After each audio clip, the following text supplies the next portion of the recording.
satu toilet di pojok. Bentuk toiletnya kan gini bang, sini toilet, tengah-tengah ada toilet juga. Di pojok satu itu nggak boleh dibuka. Ada batu dan noda darah yang nggak bisa dihilangi. Itu kejadian katanya udah sekitar 10-15 tahun. Itu Bu Asrama suka manggilin pakai mic, Nurul, ada, udah semuanya. Terakhir nih nyebutin tapi mic-nya sambil ditarik, nggak jelas gitu ngomongnya. Kayak manggil, nyaman gitu doang gitu, kayak gitu aja. Udah ya, gitu udah semuanya. Itu kejadiannya tuh setiap minggu. Setiap di absen? Setiap di absen. Pendengarannya apa namanya? Depannya Siti.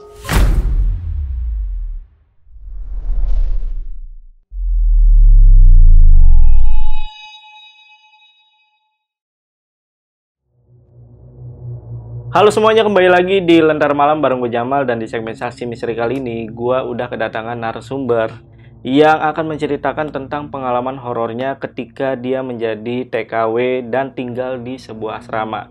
Nah, kita sapa dulu aja. Di sini udah ada Mbak Nurul, apa kabar? Alhamdulillah. Baik ya Mbak ya? Alhamdulillah baik. Oke, Mbak Nurul, ini pengalaman horornya dialamin pada saat di asrama TKW. Ya. Ini apa yang terjadi nih Mbak?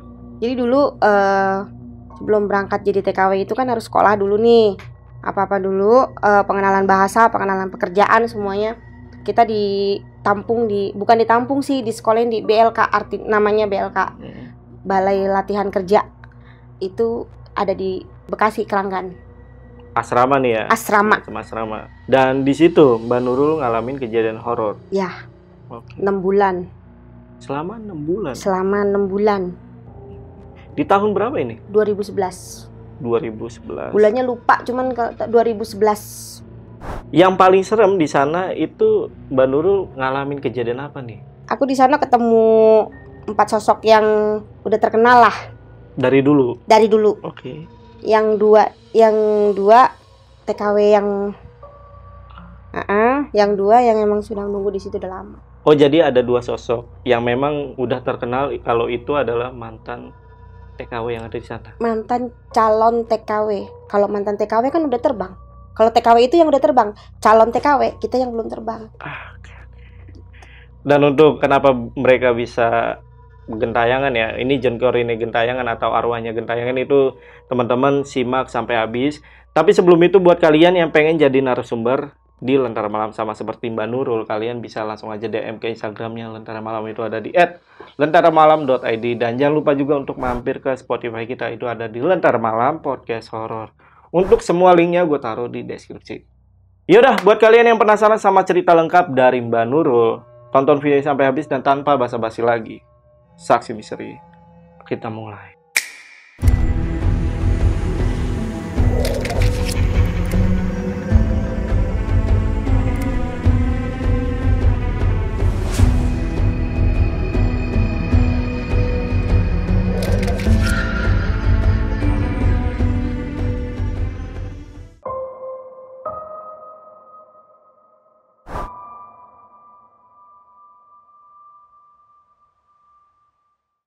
Awalnya dulu tahun 2011 kan aku ada masalah sama mantan suami yang dulu.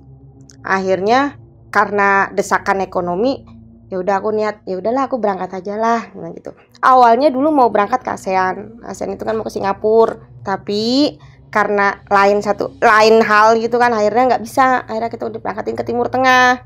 Dulu ke Oman, kalau nggak salah dulu ke Oman.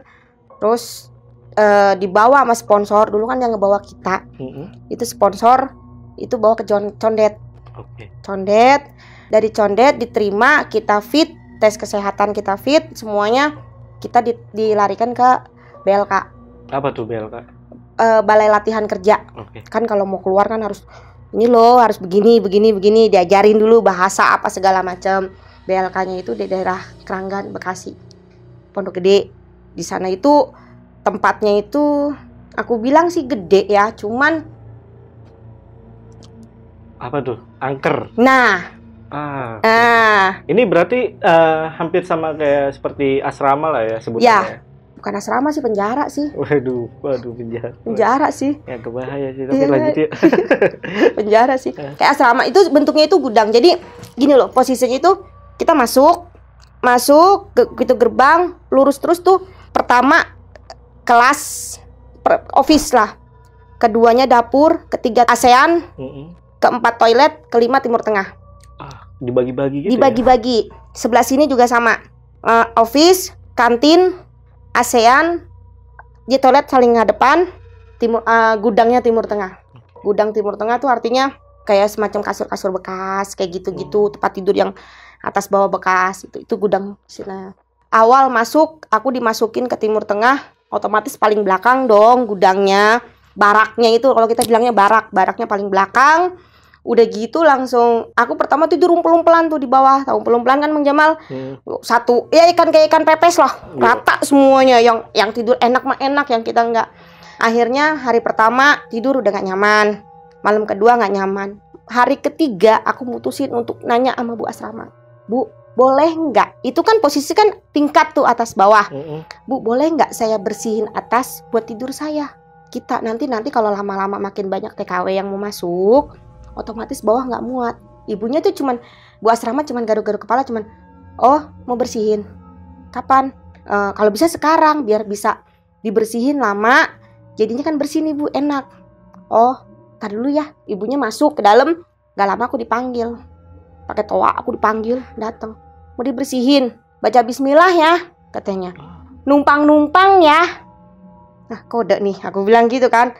Numpang-numpang ya. Terus dia ngasih seember air, tapi ada serainya Bang. Serai.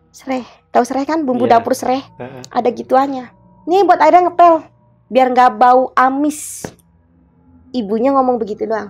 Ya kita mah pikirannya masih asik, ntar malam gue tidur dengan udara yang ada angin masuk gitu kan. Pikirannya udah nggak macem-macem nih. Nggak curiga ya? Nggak, ya curiga sih. Ada sih, cuman kalah dengan ego, gue tidur enak ntar malam. Dah, akhirnya kita mutusin, yang satu bawa sapu, itu kita bertiga yang bersihin. Saya, temen kita samarin ya, Isah sama si Ani lah, taruh lah. Kita bersihin tuh bertiga. Di dalam barak itu ada berapa orang nih? Kurang lebih di bawah 90-an. 90 orang. Ya. Dengan tempat tidur atas bawah. Terus di bawahnya lagi, kalau mau tidur di bawah, tidur di bawah. Di lorongnya pun, di lorong yang sekat-sekat antara tempat tidur kan bawahnya ada lagi tuh, ada. Terus di bang itu juga ada lagi. Kalau mau tidur di situ, ya udah kayak pepes. Ini benar-benar di lantai di gitu lantai. Ya? Di lantai bener-bener. Udah dengan yang satu tidur madep sana, satu tidur madep sini. Yang nggak pakai selimut, yang harus bawa selimut sendiri. Demi lah, kalau kita bilang mah demi ekonomi ke depan. Nah gitu loh, aku beraniin diri buat bersihin atas. Udah dibersihin semuanya, udah dilap-lapin, udah tuh. Terus malam pertama tidur tuh di atas, aman, ya kan. Malam kedua agak-agak nggak enak, udah mulai agak nggak enak. Ya secara gudang gede banget, dengan gudang gede yang cuman bawahnya ini bukan ubin loh Bang, jadi plesteran semen yang halus gitu kan. Saya narik kasur ke situ tidur, kita bertiga di tengah-tengah. Terus malam ketiganya yang lebih parah. Jadi malam ketiganya itu tidur, Abang kita lagi tidur tengah, Abang kayak orang di atasnya itu kayak ada orang lagi, kayak ada orang diginiin. Tapi suaranya slow motion. Kamu ngapain di sini? Merinding gue. Cewek apa cowok nih? Cewek. Cewek. Kamu ngapain di sini? Terus nggak bisa tidur kita. Akhirnya kita nyari masak. Besok paginya kita nyari masak ke bawah buat nemenin kita ke atas. Tidur di atas enak loh, adem, nggak sempit-sempitan begini. Ya kan namanya kita temannya banyak. Iya mak, iya, naik ke atas. Aku kan dipanggilnya emak dulu kan, karena yang paling frontal dulu kan, berani buka atas gitu. Tidur di atas. Aku bawa pasukan 15 orang. Tidur pertama kali di atas. Ada satu anak yang sompral. Dia sompral, dia nggak percaya. Kayaknya gue ngerasa di sini ada setannya deh. Saya ngomong kayak gitu. Alah pan, setan apa lu, pengecut lu, preman sama setan takut. Kata, bukan begitu. Besok ntar malamnya dia tidur. Kasurnya logika Bang ya. Kita kasur berjejer nih. Kita kasur yang udah tipis banget Bang, yang tidurin aja tuh dingin tuh kerasa sampai ke ini. Tuh dia ditarik sampai pojokan. Ditarik Bang, dia sampai mata kita bertiga yang lihat. Aneh gitu. Tarik sampai pojokan dia. Dia yang kakinya kayak orang diikat gitu. Gitu. Akhirnya dengan ya kita panggilin Bu Asrama dong malam-malam. Bu, tolongin. Terus ngomong, ya mungkin ibu asrama juga ada kelebihan, saya juga ngerti. Makanya lu jangan sompral gitu. Sejak itu langsung dia nggak boleh tidur di atas, dia tidur di bawah. Tapi anaknya bandel, tidur lagi di atas. Nggak kapok? Nggak kapok. Anak bandel. Iya. Bandel mah nggak takut gituan. Dia skeptis, apa ya, nggak percaya gituan gitu kan. Nggak percaya.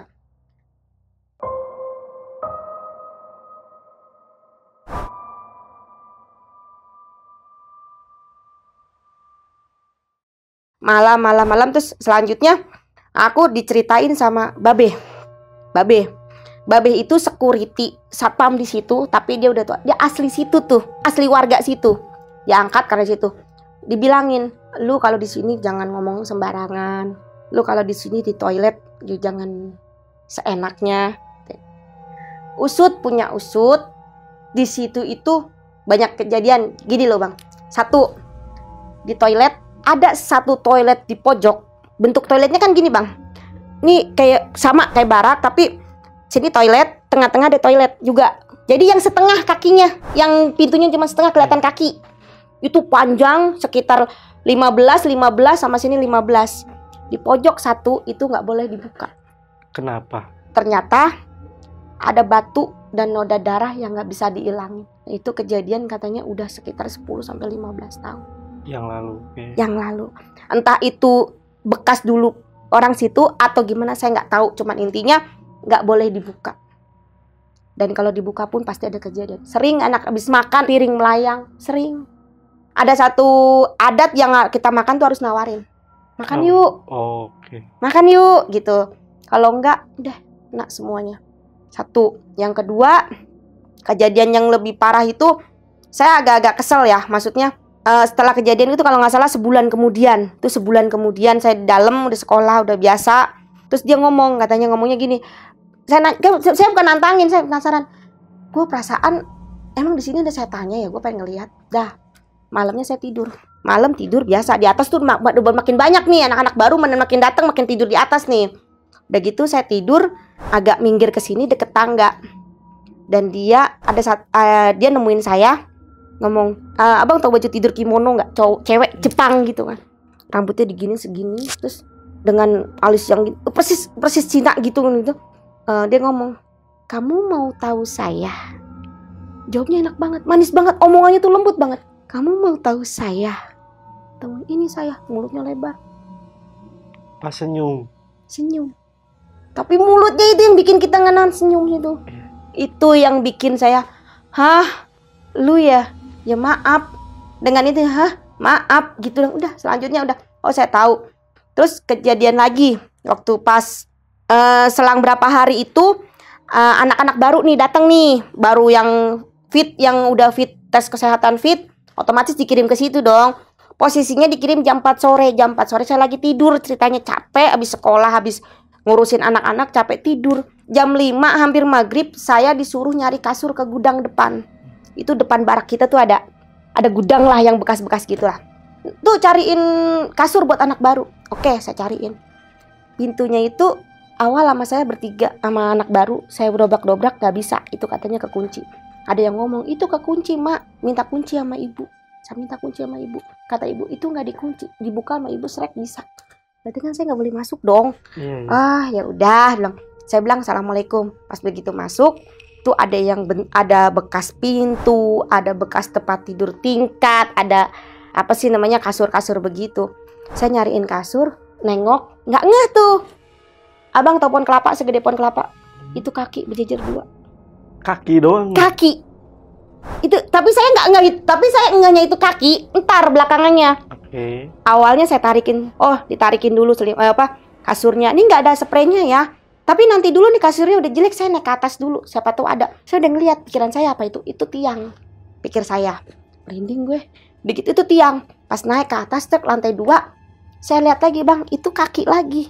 Berarti otomatis secara logika itu kan gudang tinggi.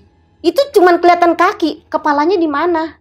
Badannya di mana? Badannya di mana, kepalanya di mana? Orang terbang segini doang kok ke bawah. Itu segede pohon kelapa itu pas saya turun. Pikir gue, apaan sih itu ya? Nggak mikir tuh setan, cuman yang pikir intinya ini bawa kasur dulu anak-anak biar tidur enak. Udah gitu pas di bawah mikir, itu tadi apa ya? Lihat lagi, kayaknya kaki bulu bang, berbulu itu kaki, itu seumur-umur kaki gajah mungkin gue sering lihat. Itu bukan kayak gajah, itu kelapa, itu pohon kelapa itu bang, segede gini.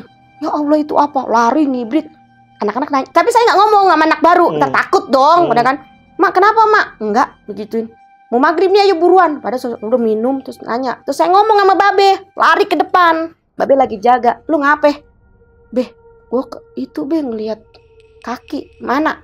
Gudang. Iya. Oh, si Jangkung. Enggak apa-apa dia enggak gangguin. Si Jangkung dengan enaknya ngomong, Beh itu. Oh, si Jangkung. Enggak apa-apa. Berarti Mbak Nurul juga ngelihat telapak dong? Telapak kaki. Telapak segede, bukan telapak sih itu, kayaknya bukan telapak deh, itu kayaknya cuman gitu doang. Jarinya segede-gede apa ya? Botol aqua juga gede lagi bang. Itu jari itu, tapi saya nggak ngeh, gitu nggak ngeh. Oh itu jari, enggak, ngibrit dong kalau ngeh, ya kan? Pas sampai di atas baru ngeh, terus mau keluar baru ngomong, itu kayaknya kaki deh, tegesin lagi balik lagi. Astagfirullahaladzim, ngibrit, pintu tutup langsung lari, nyebrang ke barak, dah. Berarti pas di Tegas itu masih ada ya? Masih ada. Emang dia nggak kemana-mana, katanya di situ doang. Dan dia madepnya itu ngebelakangin kita. Artinya itu dia madepnya di belakang BLH itu kan pemukiman warga. Itu madepnya ke sana dia. Madep kiblat? Enggak, bukan. Sholat dong dia. Ya kan? Bukan. Nih ya, gue kasih tahu sama lu ya. Makanya lu jangan sembarangan di sini. Satu, di kamar mandi di kamar mandi cewek yang di Tinteng kalau ke Timur Tengah itu si Nyai, yang di gudang itu si Jangkung. Lu tau nggak, Jangkung lu bawa pentungan, lu digibasin katanya, lu mental lu sampai ke Arab nggak kudu naik pesawat digituin.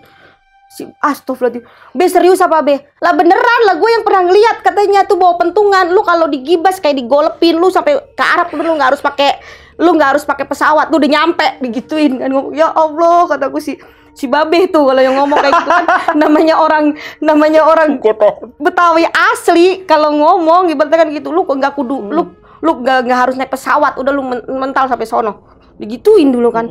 Oh iya Be, terus ada anak kecil-kecil digituin suka lari-larian. Lo kalau nyapu juga jangan main iseng aja nyapu tuh, lihat-lihat dulu katanya. Kenapa Be? Lah itu anak-anak pagi kalau nyapu tempat sampah dia acak-acak lah, iyalah digituin. Lagi mainan gundu disapuin digituin, suka diledekin begitu sama Babe. Mungkin anak kecil lagi main gundu disapuin, ya marah. Tempat sampah lo dia acak-acak ya wajar digituin. Saya sempat nanya sih, Be ini bekas apa sih Be?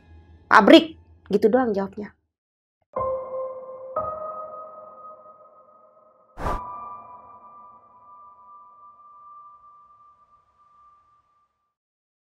Ada lagi kejadian nih yang gue pikir sih bikin gue yang stres juga. Iya ya, perokok nih, kan perokok ya, udah di penjara istilahnya ya, di penjara udah nggak boleh ngerokok, pergaulan gitu, mukanya lu lagi, mukanya lu lagi, berarti kan gitu kan. Ceritanya tuh ada pengunjung satu, gue palakin rokok, Mang minta rokok, kita kasih buat ntar malam. Di penjara tuh rokok, di sana tuh di asrama tuh rokok satu itu berharga banget ya, sampai gepeng taruh di bawah kasur, diginiin tuh bisa lagi ya kan. Jam 1 malam sama temenku, sama Isah namanya, Sah ntar malam yuk. Iya mak, tenang. Jam 1 kita pura-pura tidur nih, jam 10, jam 9 kan harus ada bel yang harus tidur ya kan. Udah nggak boleh teleponan, udah nggak boleh, harus tidur. Jam 1 kita kabur, katanya toilet yuk toilet. Toiletnya itu bukan di Timur Tengah. Kalau di Timur Tengah soalnya anak-anak pada masuknya ke situ semuanya. Nggak ada yang mau masuk ke toilet ASEAN. Kita masuk toilet ASEAN. ASEAN kan lebih sedikit tuh ruangannya, toiletnya. Lagi ngerokok, enak, ngerokok. Ada suara gerebekan. Abang tahu kalau di rumah-rumah digerebek, wah, gitu kan. Itu digerebek bang. Itu rokok jepit sama saya. Ini tangan melepuh. Dijepit gitu, gimana nih? Namanya takut. Udah gemeteran begini. Langsung, keluar lu, keluar lu. Pas kita buka nggak ada orang bang. Demi Allah nggak ada orang. Si teman saya, Mak, iya, yuk. Isa lari langsung. Gue yang mikir, oh ngapain ini ya? Tapi larinya gue tuh lari, tapi ngeliat ke belakang. Takut dikejar doang gitu kan. Ini tangan nih saksinya dimelintingnya sampai lama banget. Malam kedua kita nggak lagi, padahal mau pengen, mulut asem kayak ditabukin Cina kan kalau kagak ngerokok ya kan. Orang biasa ngerokok kagak ngerokok, ya kan, kayak ditabukin Cina itu mulut, ya kan, bibir saja. Udah, besoknya kita tahan tuh. Udahlah, kata daripada gue digangguin, gue bilang gitu kan. Iya, tapi bener. Iya, jadi kalau kita biasa ngerokok, kalau ngerokok 5 menit, aduh, bener-bener kayak cerita itu bibir gosong gitu, kayak bibir jelbluk gitu kalau dibilang kan orang kan bilang. Udah gitu, udah. Besok malamnya jangan dulu lah, takutnya dia masih dendam sama kita. Udah. Malam ketiga mulai lagi tuh, ada yang dipalakin lagi. Intinya sih tergantung ada yang dipalak apa enggak. Kalau kita ngerokok mah dipalakin ada, masuk ke toilet lagi. Kalau saya ngomong, kalau gue digerebek lagi, gue tantangin. Bener digerebek lagi bang. Udah kagak ada istilahnya itu sekarang bukan orang mulut lagi, panci bang, udah terbang, dor gitu kan. Akhirnya saya nggak mikir, bodo amat, umur apa juga. Coba sini cepetan. Nah, lihat dari bawah, nggak ada apa-apa bang. Kan toiletnya kan kamar mandi cuma segini. Iya kan? Lihat dari bawah, nggak ada orang sama sekali. Sama sekali. Itu suaranya kayaknya orang se-RT bang nyerbunya. Itu kayak yang nyerbu tuh kayak orang se-RT. Segala macam omongan keluar. Awas lu, gue laporin lu, awas lu gini. Nggak ada orang. Besok lagi tantangin, ngerokok, bodo amat, serbu. Udah gitu enggak ada yang diserbu. Jam berapa itu? Jam 1, jam setengah 2-an. Malam. Kan nungguin mereka pada tidur pingsan. Iya, kan? Tidur bukan pingsan. Mereka pingsan. Baru kita ngerokok. Ya kan dulu yang bajingan kata-katanya Timur Tengah saya sama teman saya berdua. Yang frontal yang apa, cuman ya berani gitu, masalahnya bukannya apa. Terus dulu waktu pas malam-malam kita di belakang mobil. Jadi di tempat itu bang, ada satu mobil minibus 3 perapat, tau gak sih? Iya. Setengah lebih, 1 kilo kurang. 3 perapat. Mobilnya segitu gitu loh. Nah mobilnya, terus kita ngerokok di belakang ceritanya. Di belakang mobil itu, bukan di belakang mobilnya bang, di dalam mobilnya tapi di bangku belakang. Ngerokok ceritanya, asik nih. Nah mobilnya bunyi bang, dinyalain. Kita kabur. Shock gak sih? Lagi anteng ngerokok, mobilnya nyala. Mobil tua. Udah mesin juga nggak tahu kemana juntrungannya, itu bisa nyala bang. Kayak nyala di starter gitu. Di starter, gitu. Mak, lari. Yang bajingan kita berdua, yang paling bandel lah emang kita berdua doang ini doang, kan. Terus banyak tuh yang lagi tidur, kasurnya diangkat, ada. Tapi bukan kita, temen yang sono. Ada. Satu pantangan sih di asrama situ sih, nggak boleh bawa ikan asin, udah gitu doang. Kenapa? Nggak tahu. Sampai sekarang nggak tahu. Nggak tahu. Dia bawa ikan asin, yang ngejenguk pun itu nggak boleh. Sedangkan ya maaf, rata-rata kan orang Sunda, orang ini yang senangnya, yang paling nikmat tuh makan ikan asin sama sambal tuh udah paling nikmat. Nggak boleh. Pokoknya kalau ada gitu udah. Ada yang kita yang namanya itu makanan taruh di kardus, yang dapat kiriman tuh makan taruh di kardus, di jejer. Besok pagi kalau nggak diacak-acak citak pala. Sama siapa? Nggak tahu. Minta kali nggak ditawarin. Cuman nggak mungkin lah. Diacak-acak semuanya. Terus itu yang kayak semacam di BLK itu kan ada kasur, ada yang diajarin ngebet, pasang spray. Itu kan, itu kalau malam waras, siangnya pagi-pagi deh amburadul, kayak orang habis bekas orang tidur, tapi nggak ada orang. Kira apa malam waras berantakan jadinya? Malam rapi. Besok paginya berantakan. Iya. Pakai istilahnya jauh lu, waras lu. Malam waras yang ngacur. Tuh di situ. Nah, yang lebih ini nih, Bang. Ada satu TKW, dia mau kabur. Dia mau kabur itu lewat tangga. Bang gini loh, tembok itu kan tinggi, ada kawatnya. Ngerti nggak? Ada kawat gitu. Iya, betul. Logikanya, dia naik dari mana? Dia ngomongnya apa coba? Saya dibantuin sama bapak asrama. Padahal waktu itu tepat jam sama, hari sama, mereka lagi pada meeting di kantor pusat. Bu asrama, bapak asrama, sama ketua ini. Nah itu yang katanya saya dibantuin. Sama siapa? Bapak asrama. Kapan ini? Tapi akhirnya dia bisa kabur. Bisa kabur. Logikanya nggak ngapa-ngapa loh. Loncat pagar dengan penuh kawat itu. Mbak Nurul tahu dari mana? Apanya? Yang orang ketangkepnya lagi saya tanyain. Tetap ketangkep. Tetap ketangkep lah. Lu kabur dari mana sih lu? PA ya? Lu bilang gitu pakai segala kabur. Nyusahin diri aja lu. Enggak, gue udah bantuin Pak. Bapak gitu kan. Bantuin gimana? Ya gue udah ditanyain. Gue udah bikin BAP di mana? Di kantor pusat. Kenapa? Gue dibantuin sama ini. Sedangkan di jelas-jelas banget hari itu jam sama, hari sama, waktu sama mereka lagi pada meeting di kantor pusat. Logikanya tangga siapa sih tingginya? Iya. Nggak mungkin dong ngelituin sampai tembok segitu tinggi ditambah dengan jaro-jaro kawat-kawat. Jadi dia kabur tuh dari mana? Dia kabur dibantuin siapa? Pertanyaannya itu doang. Tuh tangganya itu dari mana? Sedangkan di situ tuh nggak ada tangga. Di asrama itu nggak ada tangga. Nggak ada tangga satupun, nggak ada. Pokoknya mau taruh mana nggak ada tangga. Tuh yang jadi pertanyaan tuh. Dia nanya tangga ya. Dia kabur dari depan, pintunya aja udah otomatis. Nggak bisa kalau nggak dipencet dari sana, nggak bisa ngebuka. Dia dari depan juga nggak bisa. Tuh. Aku kira diangkat sama si Jangkung. Bisa jadi. Iya. Kalau nggak diajakin terbang sama si Nyai. Banyak kekuatan. Iya, habis itu ada lagi sih bang yang kelewat nih. Waktu itu kalau kita kan setiap seminggu sekali itu kan suka absen ya. Pagi minggu pagi kerja bakti, kalau udah bersihin apa semuanya, kalau udah selesai kita kumpul di aula. Itu Bu Asrama suka manggilin pakai mic. Nurul, ada muka lu mana nih gitu kan. Okay. Nah udah sekian ratus, nanti udah semuanya. Terakhir nih nyebutin tapi mic-nya sambil ditarik, terus nggak jelas gitu ngomong. Kayak manggil nyaman gitu doang gitu. Kayak gitu aja. Terus dia pergi. Udah ya gitu, udah semuanya. Kayaknya emang ada yang ditutupin gitu. Ada semuanya nge-keep itu, ada yang ditutupin, intinya ke situ doang itu pihak itu. Itu kejadiannya itu setiap minggu. Setiap di absen. Setiap di absen. Selalu disebut. Itu katanya kata TKW yang udah senior yang belum terbang itu dari dulu udah disebutin sama ibu. Nama itu lagi. Pendengarannya apa namanya? Depannya Siti. Depannya Siti, tapi belakangnya nggak tahu. Karena langsung. Iya, langsung ditanya Siti. Ya kan saya bilang ada yang dikip, ada yang ditutupin. Ya nggak tahu apa ya, kita nggak tahu. Ya semuanya ada rahasianya lah. Ya intinya ya miris sih ngeliat warga TKW itu.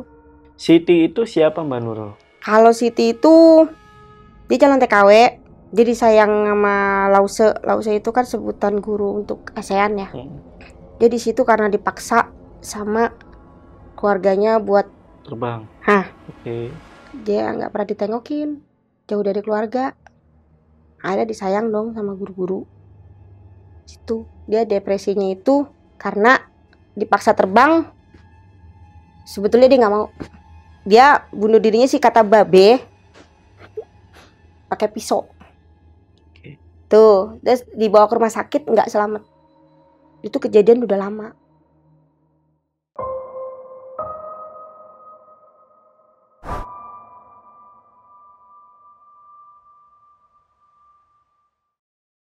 Kalau di gini loh bang, intinya tuh ya, kalau di tempat-tempat TKW itu sebetulnya itu mungkin ya nih, maaf nih kalau salah, orang-orang stres semuanya. Kenapa? Satu, mereka mungkin ya secara kan perempuan nih, logikanya perempuan mana ada sih yang mau jauh dari satu keluarga. Kedua, sampai kerja sebegitunya untuk demi cita-cita, ibaratnya kan begitu kan. Otomatis tekanan psikis ada dong di dalam. Di dalam itu pasti dia mikir, oh iya gue kenapa gue sampai di sini ini, otomatis tertekan dong gitu kan. Jadi untuk kayak gitu-gitu gampang deh. Jadi apa ya, kumpulan orang stres lah intinya lah. Serius sih kalau ditanyain deh, ngenes kan. Iya, miris. Ya iya, udah saking ininya, udah tidur dengan seadanya, makan dengan ya seadanya, ibaratnya dengan ini yang ya gimana sih, persis penjara. Ya emang penjara sih kalau dipikir. Makan dengan nasi segini, dengan yang harus cuci piring sendiri, piring plastik dengan gelas plastik yang harus ini sendiri gitu loh. Iya, emang miris sih, karena sebenarnya TKW itu kan adalah bisa dibilang devisa negara ya. Harusnya diperlakukan dengan istimewa atau yang baik lah ya. Ini kan enggak. Ya mungkin di masing-masing PT-nya, tapi 90% sih begitu sih. Nah, Mbak Nurul ini kan 6 bulan di sana ya. Ini apakah selama itu atau gimana nih? Nggak dikirim-kirim? Nggak karena belum dikirimnya itu. Satu, kepentok katanya visanya orang kedubesnya lagi umroh, katanya begitu. Alasan. Yang kedua kalinya katanya, ntar kamu ada poin katanya kamu ngerokok. Iya sih emang, tapi ya nggak segini-gini amat. Oh ketahuan? Ya ketahuan lah sekali. Dia kan makanya dihukum di depan asrama pakai tulisan di sini. Salah kan SMA, TKW aja berlaku begitu. Ya kan? Dengan kita harus pakai jilbab, kita gitu nggak mengulangi rokok lagi gitu. Ya. diliatin sama semua. Ya udah yang ada mereka di sana. udah tahu, malah membelain, terusin mak, malah begitu. Wih. Ya kan, terusin mak, ya kan kita kan membelain mereka juga. Ada yang sakit juga kita yang ngurusin. Jadi kalau kita kadang-kadang mereka ada yang mau ngejenguk, karena aku kan dulu kan namanya sama keluarga kan agak jauh juga. Terus mantan suami juga enggak gitu kan, ya nggak ada yang nengokin kan. Mak sini makan bareng-bareng, ada yang jengukin, mak nih rokok, gue tahu lu demen ngerokok gitu ya, karena ya benar dalam tuh orang-orang stres semuanya. Maaf nih mak, sampai ada yang jadi gila gak sih nggak berangkat sampai? Ada. Tapi dia nggak diberangkatin ya, bukan nggak berangkat. Satu gini, dia dipaksa. Ambisi keluarganya, gini loh. Kalau di, ya maaf ya kalau di orang daerah itu kan, no kaya, no bisa bangun ini, no bisa ini, no gitu kan. Untuk yang kamu berangkat dong. Jadi ada dorongan dari luar, dia nggak mau. Di dalam dia tertekan. Gila, ada. Itu duluan dia masuknya dia. Saya baru masuk di situ baru 2 bulan, ternyata udah diangkut. Kenapa? Udah jadi bengong, miris tuh. Ya karena tekanan gitu, maksudnya ya gimana sih yang namanya orang di dalam ya kan? Ya dia pikiran di luar banyak, di dalam ditekan, gimana coba? Harusnya kan ya gimana lah gitu ya, sama-sama stres. Makanya kalau kitanya nggak pinter-pinter nyari teman di dalam, kalau nggak pinter-pinter nyari ini di dalam, udah kitanya ini sendiri persis di penjara. Iya emang makan ayam L bang, yang kata abang bilang L sayap ketemunya seminggu sekali bang, paha nggak ada, mau chicken beli sendiri, nitip sayap ayam ya. Iya, yang bentuknya L udah gigit tulang lagi, udah ketemu gigit tulang. Aduh gue miris, tapi Mbak Nurul ini lucu banget. Iya emang kenyataannya emang gitu bang, maksudnya Iya. Emang kenyataannya begitu, maksudnya ya gimana sih ya, belum pernah kan ada yang TKW begini-gini ya. Tapi kalau kan tapi kalau emang bang, waktu pas lihat telusur tuh kan yang katanya kayak gini emang itu benar. Aku benerin bener, aku validin emang itu bener, rata-rata bener. Dia udah stres, ditunggangin masuk Astra, ya udah kelar urusan. Yuk gitu. Nah ini kebetulan tadi Mbak Nurul ini kan sempat ini ya bilang kalau Mbak Nurul ini sempat ngeliat yang di channel Telusur, kita pernah explore di sana ya, di asrama TKW. Nah buat teman-teman yang penasaran langsung aja ke channelnya Telusur itu, untuk linknya gue taruh di deskripsi. Nanti kalian cari aja asrama TKW. Itu gambaran untuk tempatnya ya Mbak ya. Itu gambaran tempatnya, ya emang kenyataan orangnya dalamnya begitu, dengan tempatnya yang kayak gitu, dengan aturan yang seperti itu, dengan makhluk astralnya yang kayak gitu. Ya udah fix. Pernah gak sih diadain pengajian gitu Mbak? Ada. Nggak mempan. Pinteran dia ngajinya. Waduh. Orang ada yang ngaji yasinan, diginiin, kita ngerombol yasinan. Ada yang bisikin, lu salah, mak, lari anaknya. Bukan saya loh, bukan temen lo, anak lo. Dibisikin, lu salah, harusnya begini. Ada bisikan ya. Ada bisikan, mak, langsung lari. Nah ini tadi sempat ini nih, aku sempat penasaran sama sosok cewek yang berbaju kimono nih Mbak. Ini kan dia mau ngasih tahu. Ini ngasih tahu apa nih ujung-ujungnya sama Mbak Nurul ini maksudnya? Ini gue. Penampakannya. Iya. Gue pengen tahu setannya di sini kayak apa sih? Iya. Bukannya nantangin bang, penasaran. Tahu gue nih. Gitu dia gitu bang. Aku kira tuh ada pesan yang mau disampaikan sama dia. Gitu. Nggak ada. Cuman ngomong ini gue. Jadi semenjak itu kita tahu lah. Oh iya, kita di sini harus begini gitu. Di toilet juga yang nomor pojok juga harus begini gitu. Toilet pojok kan memang selama ini udah lebih lama kan memang nggak boleh dibuka itu kan. Yang nggak boleh dibuka. Tapi dari penampakan yang diterangin sama si Babe, yang ada jangkung, terus Nyai, Neng. Nah itu Mbak Nurul itu ketemu semuanya atau? Yang Neng pas begitu baru masuk, dia dada di kaca gitu bang, kayak kaca gini kaca. Nah, itu ceritanya gimana tuh awalnya? Awalnya gimana? Si Neng itu katanya TKW. Enggak, awal kejadian Mbak Nurul ketemu si Neng itu mobil gimana? Masuk, kan help dulu kan LP300 gitu kan, kita dibawanya dari kantor pusat ke situ. Dibawa, terus saya ngeliat ke atas gitu kan, si Neng itu dada di kaca. Dada doang, pikir aku kan cuman, oh orang office, oh anak itu lagi sekolah, dulu mah bukan begini bentuknya. Gitu, si Neng nggak apa-apa gitu. Tapi emang di ruangan yang Mbak lihat itu ada Neng itu ruangan jarang dipakai kelasnya. kelas itu, kelas sekolah. Oh, tapi itu dipastikan bukan orang gitu? Bukan lah, 4:30 sore nggak ada yang sekolah. Oh, itu dia tuh maksudnya. 4:30 sore nggak ada yang sekolah. Si Neng itu, makanya kan ini ya. Oh, si Neng doang yang sekolah? Iya mungkin. Dia les, ya kan? Dia les. Dilanjutin loh. Jadi setiap kelas, Hong Kong, Taiwan, Singapura, Timur Tengah, ada satu bangku yang nggak boleh diisi. Jadi bangkunya itu kayak bangku anak kuliah gitu bang, yang bangku duduk gini kan, itu satu nggak boleh diisi, dijejerin jadi tapi nggak boleh diisi. Itu semua kelas ya, nggak cuman Timur Tengah doang, itu selalu. Nanti kan ada tulisannya bangku kosong gitu, ya kan gitu bangku kosong gitu. Emang bener sih nggak boleh dipakai, nggak cuman kita, nggak cuman Timur Tengah, nggak cuman apa ASEAN, pokoknya semua itu nggak boleh. Makan pun begitu, bangkunya dia nggak boleh dipakai. Nggak boleh. Ada satu bangku plastik yang udah begitu, suruh dari situ aja udah. Sampai ada kepercayaan seperti itu ya? Iya. Nah sebenarnya aku ada yang penasaran juga yang soal bangku kosong. Itu Mbak Nurul sampai sekarang itu benar-benar nggak tahu itu bangku kosong itu ada penghuninya siapa gitu. Gosipnya itu bangkunya si Neng. Si Neng. Ih, nyebut Neng merinding gue. Jadi yang pernah diles sama Mbak Nurul. Iya, Neng, rambut pendek, tengah bondol, setengah bob, dengan dress selutut, warna putih gading, mukanya cakep, cuman senyumnya terpaksa.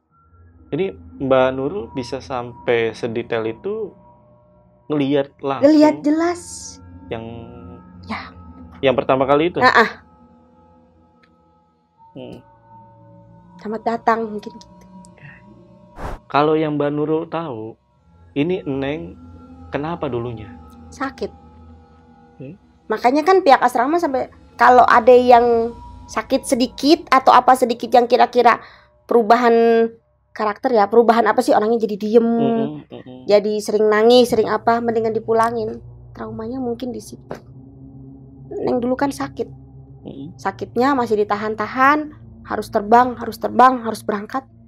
Akhirnya nggak ada. Meninggal di situ. Di situ. Itu kejadian kalau nggak salah tahun berapa ya? Tahun 90 berapaan kata Babe.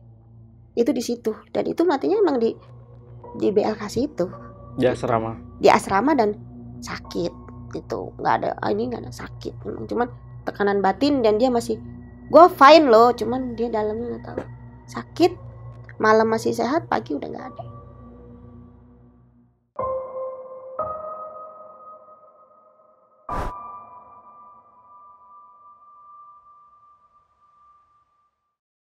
Itu dulu katanya mobil kecelakaan, ngawasin berapa orang yang buat penyelidikan, taruh di situ. Terus nggak lama mengganggu pemandangan katanya apa gimana, dipindahin ke kuburan. Mobil bekas, mobil yang kuburan mobil. Balik lagi bang. Hah? Balik lagi.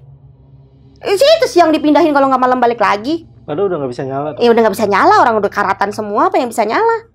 Dulunya katanya, kata si Babe. Ini Babe sumber terpercaya bener-bener ini si Babe, soalnya orang situ, tapi dia di-keep setengahnya itu, dia kayak orang didoktrin, lo jangan cerita atau gimana, cuman ceritanya mana sama orang-orang tentu. Allah kagak ngapa-ngapa, tapi sama kita mah cerita iya emang begitulah, gini. Ini yang kecelakaan ini entah karyawan pabrik dulu atau TKW, nggak tahu. Nggak tahu. Tuh, itu Babe yang cerita. Ngeri banget. Tapi selama 6 bulan Mbak Nurul di sana, itu Mbak Nurul teman-temannya ada yang tadi kan gila ya. Ini maaf nih ya, ada yang bunuh diri gak sih? Kejamnya seperti itu. Kalau bunuh diri enggak. Cuman yang aku lihat itu kemarin itu yang gila itu yang sampai dibawa pulang lagi. Itu doang. Kalau yang bunuh diri enggak ya, cuman yang kalau sakit sampai dia bengong, diem, sakit. Akhirnya daripada kejadian yang enggak dipulangin sama pihak asrama, sama pihak PT. Sponsornya suruh jemput, yang sponsornya kan kita punya sponsor nih, suruh dijemput, suruh bawa pulang. Mungkin udah trauma dengan kejadian yang dulu mungkin. Sekarang akhirnya kalau ada apa-apa sedikit mendingan dipulangin. Mau nggak mau lah, ya kan ibaratnya. Daripada nanti beresiko di situ, dia bunuh diri apa dia apa. Ada yang kira-kira ada TKW yang apa yang ininya perilakunya yang aneh dikit, pulangin aja langsung, suruh pulang. Ngenes banget gak jadi dong ya. Ya mau nggak mau lah. Iya. Yang rugi juga kalau untuk Timur Tengah yang rugi majikan, yang rugi PT. Ya iyalah kan kita anak Timur Tengah, kita dibeli sama majikan. Jadi kayak Bang Jamal nih, gue mau pilih pembantu dari Indonesia. Pembantu Indonesia mahal bang, maaf. Di Arab nomor 1 bang, paling mahal. Paling mahal. Paling mahal. Tapi perlakuannya tidak sebanding. Kalau masalah perlakuan itu kan tergantung kitanya, kita niat ke sana itu untuk apa bang? Iya. Ya kan. Kalau kita pasrah, mungkin kejadian ya nasib-nasibnya juga iya sih. Mungkin kejadian banyak yang begini, tapi banyak juga kok bang yang sampai diumrohin. Iya. Dihajiin. Terus yang emang perlakuan yang benar-benar majikannya bagus ada. Maaf, bukan perlakuan ketika udah diterbangkan, tapi pada sininya. saat di itunya, di asramanya gitu loh. Di asramanya. Karena kita kan beberapa kali kan ditelusur, itu udah berapa kali ya ke asrama TKW nih. Dan itu aku tuh ngelihatnya ya nggak sepadan aja gitu. Walaupun itu udah terbengkalai ya, tapi udah ada gambaran tuh ya kayak enggak. Ya kayak gitu. Kayak gitu yang tidur harus dengan tumbila atau tumbila kan? Apa tuh? Kutu kasur yang segede-gede alaihim. Serius. Kita tidur yang pagi-pagi, yang kita minggu pagi tuh harus ngejejerin kasur untuk dijemur. Kutu kasurnya segede mana? Ya gede-gede semut itu tuh, itu yang udah capek ngisepin darah kita. Serius, dia udah gendut-gendut banget. Jadi ternak kita di situ. Donor darah nomor 1 ya kita. Anjir. Beneran donor darah udah tidur di tempat, udah kasurnya tipis. Ya ini maksudnya ya udah setipis-tipisnya kasur, ya ampun bisa ditekuk sampai nipis lagi bisa. Yang enggak, kadang-kadang yang enggak kebagian spray ya harus begitu. Yang mau tidur enak ya lu harus beli kasur sendiri, lu beli bantal sendiri. Ya kan ya. Iya. Miris kan, makanya orang TKW itu banyak yang stres ya itu. Iya. Tapi semoga ke depan para TKW ini itu hidupnya sejahtera dan sistemnya tuh berubah lah ya. Perlakuan ke mereka juga berubah juga, semoga ya. Amin. Semoga dilihat sama pemerintah. Tapi takut juga saya. Takut juga sih emang. Tapi kritis banget ini. Iya, tapi emang kenyataannya seperti itu gitu loh. Maksudnya emang di bawahnya emang kayak gitu loh ya kan. Kita mau tutup mata kayak apa juga emang di bawah seperti itu aslinya gitu. Apalagi kan tahun-tahun 2011 sampai 2000 ya sebelum ini kan kayaknya gencar banget ya TKW ya dikirim ke Timur Tengah itu, karena orang Indonesia itu paling mahal, kerjanya paling bagus. Paling bagus. Taiwan pada cari orang Indonesia karena orang Indonesia itu nggak pernah hitung-hitungan untuk masalah kerjaan. Loyal. Ya. Tuh, kalau untuk di Timur Tengah kita paling bagus, kita paling ini bisa. Tuh, makanya kenapa Timur Tengah itu ngincer orang Indonesia itu nomor 1. Saya mau Indonesia biar mahal kita beli. Tapi semoga ya perlakuannya kuat ya. Iya. Semoga tetap kuat dan sukses semua TKW yang ada di Indonesia. Karena itu devisa negara. Iyalah, pahlawan devisa mereka. Pahlawan devisa mereka itu sebetulnya. Oke, cerita dari Mbak Nurul sampai sini aja. Mbak Nurul sebelumnya makasih banyak udah datang ke Lentera Malam. Nah, untuk teman-teman yang pengen nanya tentang cerita yang tadi dibawain sama Mbak Nurul sendiri ini udah ada sosial media gak buat teman-teman yang mau nanya gitu? Nurul Azizah. Instagramnya? Oke, nanti gue taruh di deskripsi ya. Jadi teman-teman langsung mampir aja ke IG-nya Mbak Nurul. Oke, kalau gitu gue Jamal dari Lentera Malam dan Mbak Nurul izin pamit. Bye.